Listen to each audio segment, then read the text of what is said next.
Thanks. All right. Thanks everyone for showing up for second gear. Ask Two Car Guys. We're going to be talking about maintenance, safety with maintenance. There's something going on downstairs too. All right. Nice for that. All right, good. All right. So we're going to talk about how to keep your car safe, maintained, looking good.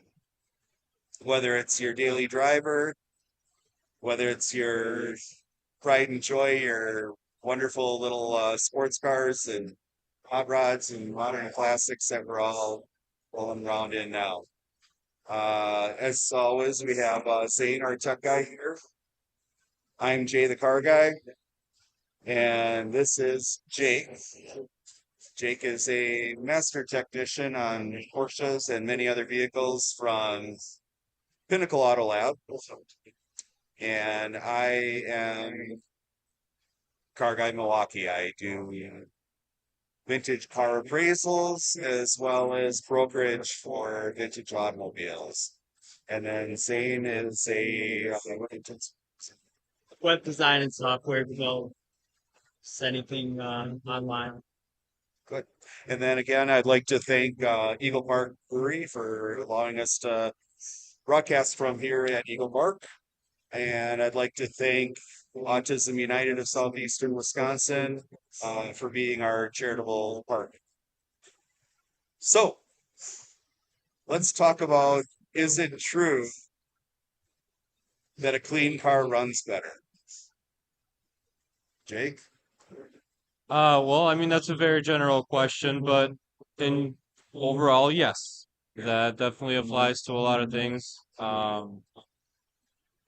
Mainly on the internal side rather than than the body, but even as far as the exterior of the vehicle, consistent maintenance is important just to maintain the appearance as well as the structural integrity of your vehicle.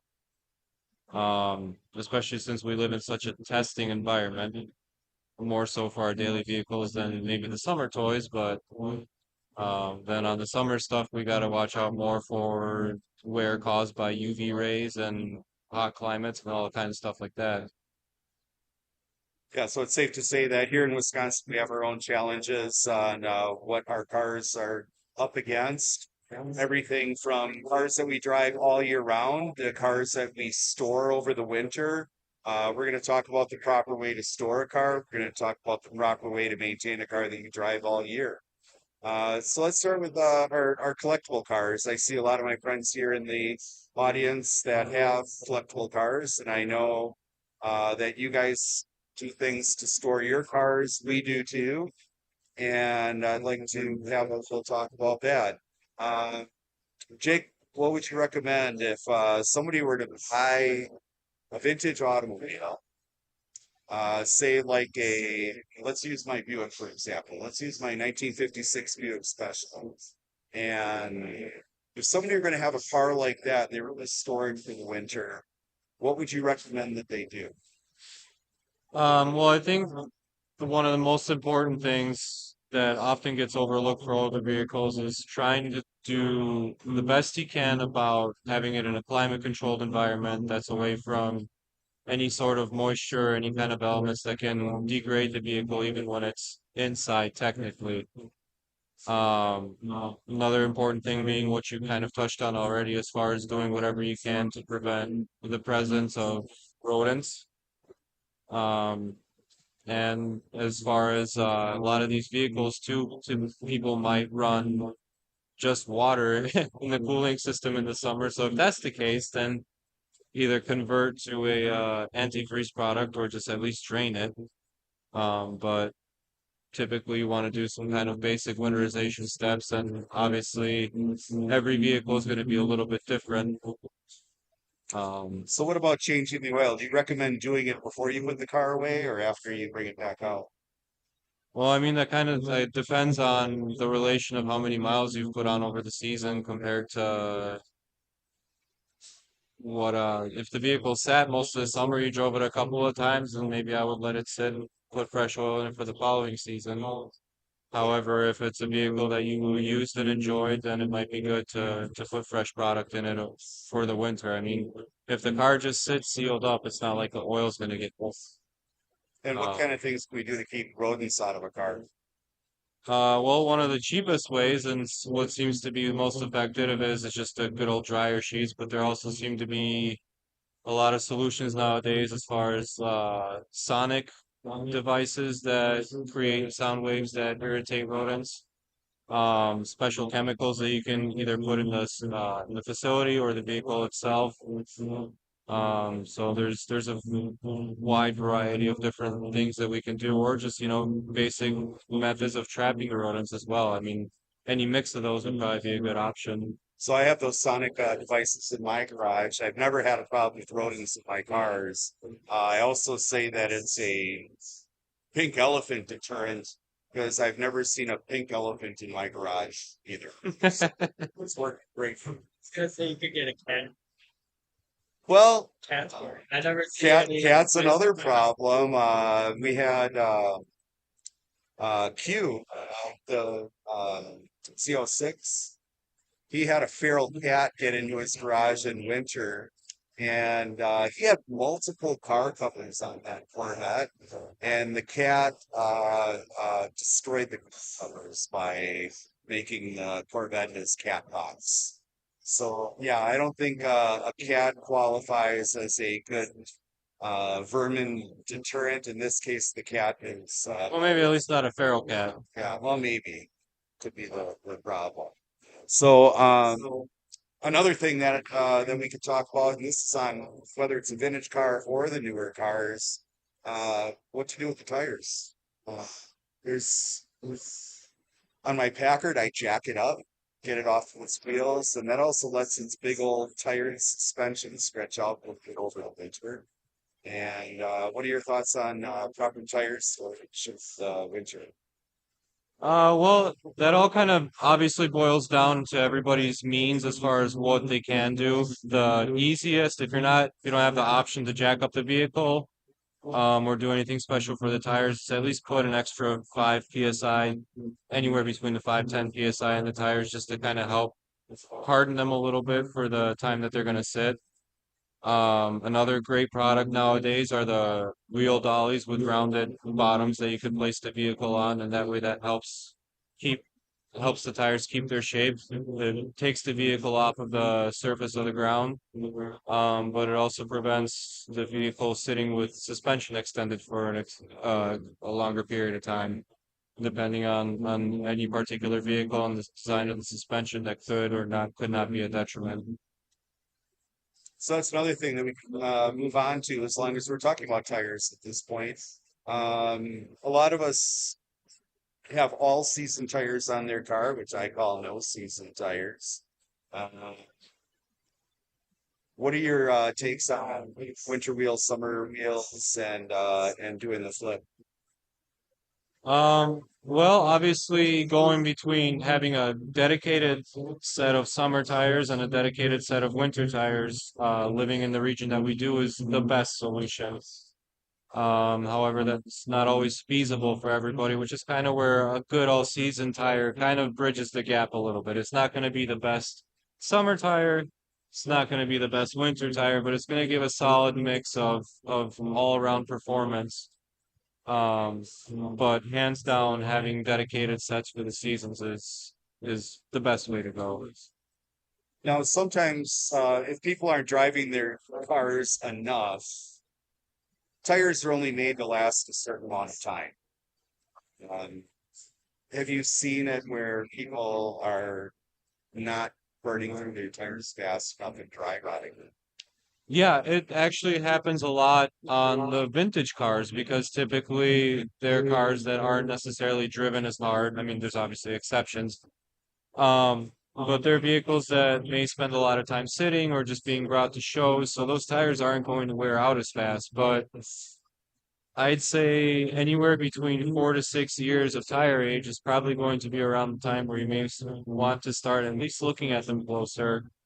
Um, and that's kind of a case by case thing because the same kind of tires on the same car will age differently depending on where the car is stored, how it's driven, etc. So, um, those numbers are good guidelines. It's not necessarily always a hard requirement, let's say by 6 years to throw a tire out, but at least it's worth taking a closer look to examine how the rubber's looking. Another thing is too is you can frequently notice older tires just produce a lot more noise going down the road as well. So that's something else to watch for. So is there something that the average driver can do to look at their tires to assess them themselves? Or is the best thing to always go to somebody like you that knows what to look for? Well, inspections are always a good thing to do. However, every tire has a DOT number on the side of it. Typically, shop etiquette is to mount tires with the DOT numbers facing out, unless the stipulated rotation prevents that. So always being able to find that DOT number and check how old your tires are, as well as having either a nice cheap tread depth gauge to inspect them with, or you can use the penny trick. But you're gonna have to remind me what the. Oh, Abraham Lincoln's head. Yeah, I'm so spoiled. I've It's had a tool yeah, forever. it's down to its There you go. I mean, it's not an exact science, but it's at least something that you can quickly use as a reference if you have any doubts about the tires on your vehicle. Sure. So now, talking about tires a little bit more, I'm seeing just in our crowd, knowing some of the cars that the people I'm looking at have, uh, there's different speed ratings on tires, and there's a reason for that. Here, let's use my friend Bill over there. Bill just got an RS3 Audi, and that car is, yeah, congratulations, Bill, on your Audi. That car is electronically limited probably to 155 miles per hour, like most German cars are. Correct? That sounds right. And so if he wanted to bump past the limiter, he'd probably be wanting to put Y-rated tires on that. Uh, it could be detrimental to go past that Yeah. without doing that.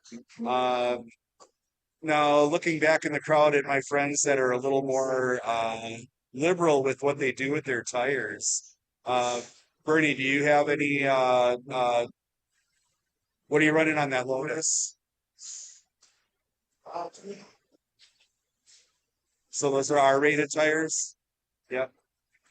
So and that can handle the speed that that car is able to put out. Yeah, definitely. Yep. Yeah, that's very important. A lot of people will hype up their cars, tune up their cars, make them go faster without putting the right shoes on it. Often you see that happen. Yeah, I mean, pretty frequently going down the street, you'll see a lot of vehicles that look like they have a lot of potential to go fast, and then you take a quick look at the tires, and well, they're not quite up to the task. And another thing is too is obviously with aftermarket wheels and modified dimensions, there's certain rules you still want to follow in terms of having enough sidewall and having a tire that's wide enough for the wheel to provide the proper support, especially when you're driving the vehicle in a spirited manner. I mean, it's one thing if you just have a car for show. We've all seen the vehicles with the stretched tires, but that's not going to be something that provides good longevity or the ultimate grip performance. Agreed. And then, do we have anything else we want to talk about with tires? No, I mean, I think at some point we're gonna go pretty heavily We're into gonna be going tires. way into tires Yeah. and talk about performance cars and things like that. But today in just general maintenance and what to look for and how to assess your tires and if you're doing the right thing, I think we touched upon the things that we wanted to touch on today. Um, let's talk about everything from somebody like Bill, who just bought a brand new car that's going to need scheduled maintenance, all the way down to somebody like Jason, who is going to have a car that's going to have different maintenance needs due to the way he's going to be driving a car. How would you lay that out for people to understand that the warranty on the car and the requirements aren't always necessarily needing to be doing? Can you flesh that out a little bit? Sure. So for instance, Audi recommends every 10,000 miles or annually to have scheduled maintenance done on a car. Um, there are going to be circumstances like Jason with his GT3 that is going to exceed the amount of maintenance that is required by the factory. I see now. Okay, I thought I was kind of seeing that in a reverse. I mean, so obviously the manufacturer recommendations are your best baseline for what you should be doing to keep the vehicle operating in the most consistent manner and within the guidelines set by the manufacturer. Those guidelines really are only set with the premise of the vehicle being driven on the street and in normal settings. And some vehicles, especially more on the truck side, are going to have separate guidelines for severe duty. Performance vehicles sometimes, especially Porsche, is very good for this. We're also providing guidelines for track use intervals. And depending on the heaviness of the use, obviously that can dictate heavily on how much work needs to be done. Sometimes this goes significantly beyond just, oil changes, brake pads, tires, going even into such components as wheel hubs, suspension components, bushings, and stuff like that. All these things that just see a lot of increased G-force, heat, all kinds of just factors that increase the wear by exponential amounts. So now let's use my Mercedes as an example. That Mercedes has well over 200,000 miles on it. It was maintained like a Swiss watch, runs like one. Um, that car had a very specific maintenance schedule that was laid out for that car when it was made new, and it worked. Everything, if you followed the maintenance schedule on that car, you end up with a very long-lived car. Even when I tell people that are shopping for a used car of that sort, you don't want a Mercedes that went to Jiffy Lube. Don't want that. The car doesn't require an oil change. It requires a service schedule, and something different happens at each one of those service intervals on that car. They have a service A, service B, and a C. Yes.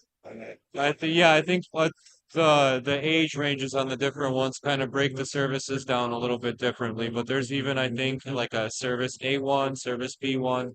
Yeah. So it's all correlates to separate things that are listed usually in the vehicle owner manuals.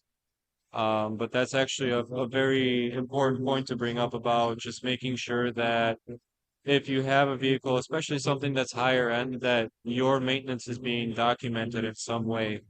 So that way that provides a bit of a roadmap for a potential further owner down the line to have somewhere to start off with and then continue the way the vehicle's been maintained up to that current point. Now let's talk about using a dealer as opposed to using a trusted mechanic. Uh, I know that there's certain things that warranty work, for instance, I'll go to the dealer for. Almost anything else, I like using a trusted mechanic for. Let's talk a little bit about what the benefits are to using a trusted mechanic over a dealer. Well, I think I'll start off by saying that a dealer actually can be a trusted mechanic. I think it mainly comes down to the owner of the vehicle to take ownership of getting to know the entire team that's caring for their vehicle and making the decision whether or not those people are fit to do that or whether further down the line the choice should be made to go with an independent shop. Regardless of where the vehicle is being cared for, I think the most important thing is to have somebody that will use systems that report to Carfax, especially for maintenance items and stuff like that. So that way you can kind of keep that pedigree of your vehicle. You can have some sort of record that's always going to go with the VIN of the car.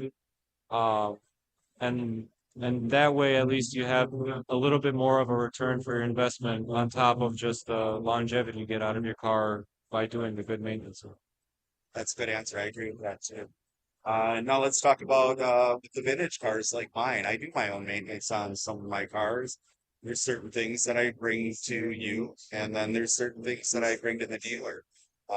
My electric Blazer, yeah, of course it goes to the dealer. It's under warranty. They're gonna know how to do the maintenance on it. I don't think anyone else is going to know how to do the maintenance better than that Chevrolet person on that electric Blazer. On that Mercedes, yeah, I'm going to continue to have you do the maintenance on that. There's certain things that I won't do on it that you are going to do much more efficiently and probably save time and money by doing it than you. And then on my Packard or my Buick, yeah, I'm going to put that thing up on jack stands and pull its oil plug, and I'm going to change its oil. Those cars are very simple; they don't require much more than that, and I still have a grease gun. When was the last time you saw a grease gun? Well, I mean, I've got one. I got it.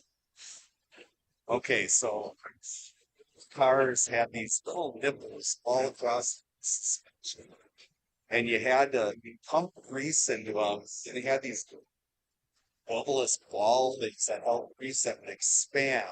And then as you drove the car, that grease would slowly grease out, and then those little bubbles would shrink, and then you would have to squirt more grease into them. And about every 3,000 miles we get a change. And then the grease monkeys, the guys that worked at the shop that would be pumping grease into these things, they basically pump grease into it until the grease oozes out. It wasn't a very it wasn't a very scientific process that they were doing in these cars. But again, old car required different maintenance. Back when those old cars were new, they had service stations, sometimes three on an intersection on a corner, and they all had fan belts, they all had radiator hoses, they all had tires, because those old cars just broke a lot, and you could cruise into any one of those little service stations and get what you needed done to your car and get you back out on the road. That doesn't exist anymore. Cars have become way more specific. The idea of having a belt on the wall of your shop that fit on half the cars on the road is pretty unlikely. So that's why we need very, very specific shops to do very specific work on your cars. And you can't just go to anybody for anything.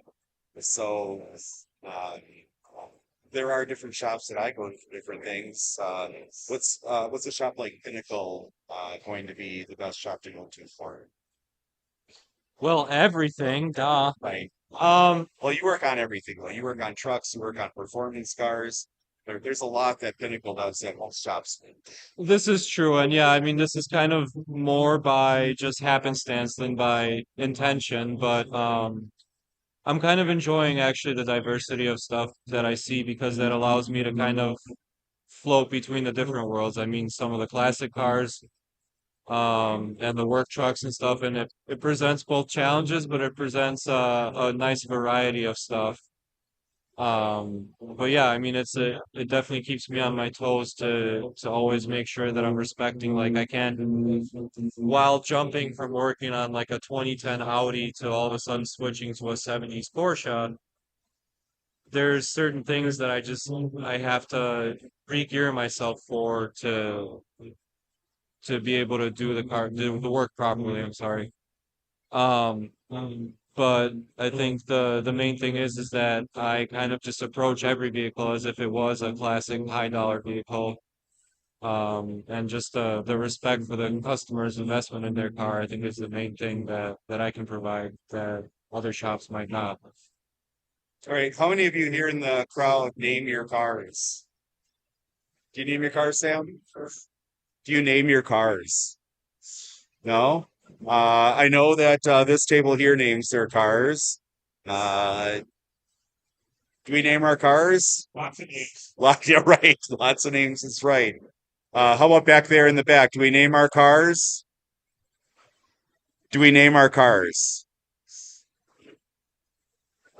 No? So I always tell people, great idea to name your cars. You'll get along a lot better with them, and then you have a name to yell out when they're doing something wrong. And naming a car, whenever I've gotten a car, if the car has a name already, that name stands. For instance, Margie, my Buick, when I bought her from Big John, said, "Hey, Big John, does this car have a name?" And he said, "Yes, sir." When I bought her from the original owner in 1981, he told me her name is Margie, so Margie stands. And then the Corvette we just picked up didn't have a name. The guy who had it said I never named it. So then I let my son name that car, where he went through the process of writing down names on a chalkboard, crossing names off, and she ended up being named Shauna, because Shauna goes good with Sheena, the portion that we have. So now we have Sheena and Shauna. So I think naming a car is a thing that is going to make your car a more well-maintained one. That's my point of view. Anyone could argue with me on that one. Also, keeping a car clean. Definitely something that makes your car more valuable as it ages. A well cared for car is going to be a better car in the long run.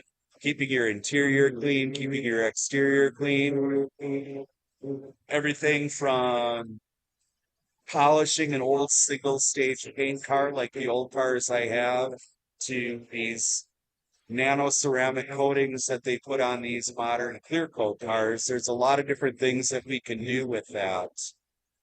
And those are all things that people are going to have different points of view on. Jake, what's your take on the cleanliness of a car and the proper detailing of one? Well, no, I do agree that the cleanliness is important. It for me as a mechanic, it's a little bit of a tedious factor because I'm a nuts and bolts guy, not a polish it guy. But I absolutely respect the fact that, it's such a simple thing, right? Keep your car clean. But the fact is that the longer we allow dirt to accumulate, especially in terms of the exterior and stuff like that, where you get all kinds of little nooks and crannies that can collect moisture, can frequently lead to corrosion issues or various other problems with the body that, might not necessarily need to take place otherwise. And if the body of the car is kept a little bit cleaner, it might help preserve it for longer.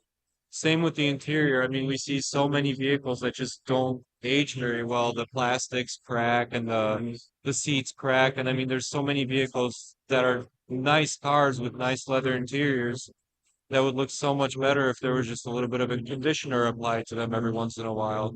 And that's another thing too. Leather conditioner is very important to a high quality leather interior.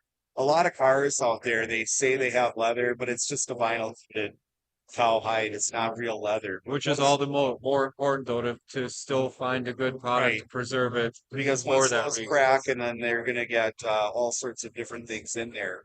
But using products like when they used to spray the stuff that you'd spray on your tires, all over your interior and everything else, not a great idea. Yeah. But a good quality leather conditioner being applied to it about once a year, and then you should be able to just wipe it down with a damp cloth to keep it clean on top of that.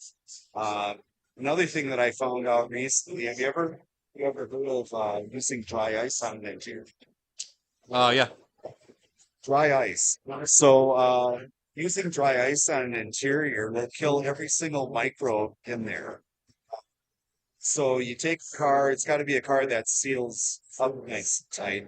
My whole Buick won't do it. I tried it on that one. All it did was everything just went out through every single hole in the door gaskets and everything else. But even on a new car, a used car, you take a brick of dry ice, you can get dry ice at Myers in the checkout, and you drop it in a bucket of water, turn the air conditioning on recirculate and turn it on high and close it up, and you can watch that dry ice fog. It's basically like a fog machine. Go in and out of all of the different vents and everything on the car. It's going to go into the seats. It's going to go into the carpeting, and it basically is going to choke everything that's alive. and it works great. So if anyone wants to learn about that and how to do it, you can always ask me. I've done it on cars before. Have you ever done it on a car? Oh, I actually haven't yet, but that Yeah. actually sounds like a very good method to get it all Yeah, it's beat cheap, out. it's easy, and then after you're done with that, um, well, actually, if you clean it really good before that and then do that, it's a good one to finish. So let's talk about wheels. Anyone here have problems with brake dust and their, especially on these cars with expensive wheels? Uh, we see that happen a lot. And one thing that people don't realize that they can do is they can wax the wheels of their cars. And putting one of those nano ceramic coatings, like what they're putting on finishes on cars, actually works really good on a polished or painted set of rims to keep brake dust from sticking. Uh, do you have any takes on that? Yeah, I've seen it on a couple of vehicles now, and I can definitely attest to the fact that it's a lot easier to clean off. Um, and a lot of the times now, there's a lot of cars that come with a lot of, even if the rotors are still steel, the pads will have ceramic material in them, which unfortunately will just produce a lot of dust. But as a byproduct of that, you get great braking performance. So it's not something you want to sacrifice. And just coating the wheels to allow you just to give it a quick blast with a pressure washer after a spirited drive is going to make a world of difference for that. Good. Yeah, I agree with that. Um, anything else on keeping the car clean? No, I mean I think that overall coatings are a great technology nowadays. Um, I'm sure a lot of people out there are also familiar with all the various forms of protective film that can be purchased and added to a vehicle. So those are all great options to explore and kind of pick and choose what the best plan is. But there's a lot out there that helps keep these vehicles looking really good. Good. Agreed. What do you have any questions about maintenance? Not right now. Yeah, I just got my headlight replaced finally. There is out there. It's kind of scary. Did you go somewhere to have it done? Or did you saw that? No, I went to the then wait. There you go. How about in the crowd? Does anyone here have any questions about maintenance or cleanliness of their cars? I'm looking at my niece right now because at one point she brought her Volkswagen to my son to have him detail it for her. And she's a very tidy person, I would imagine, in almost everything in life, but not her car.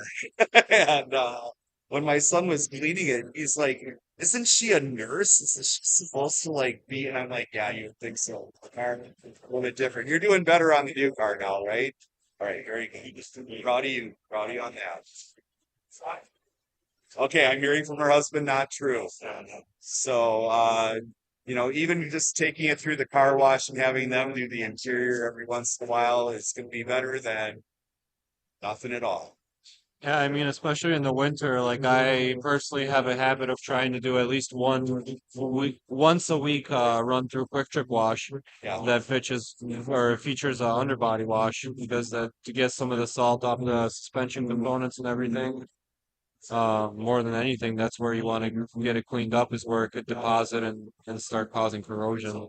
Yeah, and corrosion's a serious thing. I mean, look what happened to the Mercedes. Yeah. In that car, we thought we were maintaining it very well. I thought I was keeping it pretty clean.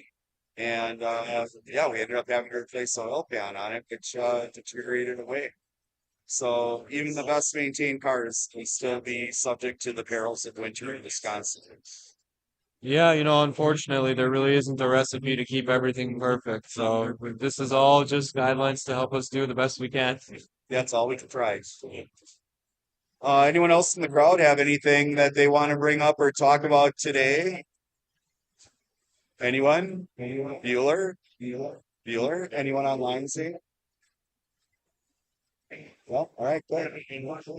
So I think what we're going to do now is we're going to shift into the second part of what we're going to do today. We're going to introduce Jason Stormowski, who is a friend of ours with all of the car things I do. He is participating in the One Lap of America, and he is also one of the guys who's the main driver behind the charity drive. So you want to grab a microphone for Jason and have him come up here with us? You want to stand on that side? Here, why don't you go over here next to him? Why don't you take a seat? I can stand up here. Or actually, just sit down. You don't need the microphone. Jason, thanks for joining us. How are you? So again, Jason here is one of the driving forces behind the charity Drive. Drive is well, I'll let you describe it. Drive is a charity event at Road America. It's our 22nd year. Wow. We've been doing it for 22 years. It started with Tony Maki back 22 years ago when you couldn't get your streetcar on a track anywhere. So it's like a golf course or a golf outing, but you drive cars, not golf. So been doing it for quite some time and raised over $1 million so far for charity. Wow. And this year is American Cancer Society. Okay. And we're gonna have a guest there again this year. Randy Popes will be there Nice. giving hot laps. So we're looking for a hot lap car for him, if anyone has one. Preferably a race car. But this year it's on June 12th, Friday, June 12th, all day long. There's no run groups, open track. Prefer to have intermediate or advanced drivers. You can go on our Facebook page, Drive. You can find it, Facebook page is Drive, Drive. and website is Drive Charity. drivecharity.com, yes. And you can register from there. It's on Motorsport Reg. So drivecharity.com and the Facebook page Drive to get involved with that. But now let's talk about what you and Randy are doing. Let's talk about what you and Randy have done before and what's happening next. Actually, on May 2nd, we start One Lap of America. It started as a Cannonball Run back 42 years ago, 43 years ago. There's debate on which year it started. So what we do is we start this year in South Bend at Tire Rack. We do a wet skid pad there. From there, we drive to Nashville and do the Roval. Then we go to Hallett out in Oklahoma. The next day after that, we go to High Plains in Colorado, Denver. Then to Hastings, Nebraska at MPH. Then we go to Road America this year. So Road America, we're doing driving events, and then we're doing autocross on the go-kart track. Then at night, we're running at Slinger. Oh, We're running Slinger. So we're really interested in how our car is going to work because they've never tested on a degree of banking like that. okay. So now we'll talk about the car that you're doing that with this year. But let's talk about the cars that you've used in the past. So in the past, well, actually, after Slinger, the next day we go to Blackhawk, Okay. and then we end up at Tire Rack again and do a dry skin mat. So during that event, you have to use the same tires for road and track. You have one set of tires you're allowed to use. So if you wear them out, you're out. Have you ever worn out tires? No, we should have. A few years ago, we were sponsored by Dynan, and we ran a BMW X3M competition. Fortunately, it rained almost every day, and we ran some Yokohamas that should not have lasted. So that kept you cool. Great. Yes, yeah. So we were able to finish. We finished 9th overall that year on 85. Well, so I remember one year you did the Roush, We did a Roush last year. Yep. Yes, Roush was so kind to give us a car last year. and you remember there was a church it was, right? Yes, well, the year before the Roush in 23, Yeah. or I should say 24, was the Camaro ZL1 1L8. The year before that was the Charger.